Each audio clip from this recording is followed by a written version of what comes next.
Io, veterinario dell'USL, sono stato minacciato con una pallottola spedita a casa. La testimonianza è del dottor Aldo Costa. Il racconto è stato fatto durante un convegno dedicato alle infiltrazioni mafiose nella medicina animale al campus universitario di Agripolis.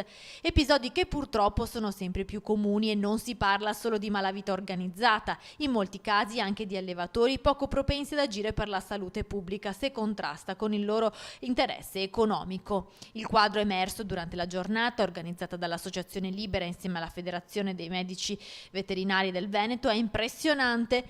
Il 57% dei veterinari riconosce di aver subito pressioni di varia natura, il 24% non vuole rispondere, solo il 19% nega che sia mai successo. Sempre secondo questa indagine le pressioni arriverebbero per il 36% dai clienti, per il 3% da allevatori e per il 36% gli autori si dividono tra colleghi di pari grado, superiori e colleghi non veterinari. I motivi delle minacce riguardano falsi certificati, modifica dei referti, controlli e sanzioni, richieste di denaro e ancora conflitti di interesse o pagamenti in nero.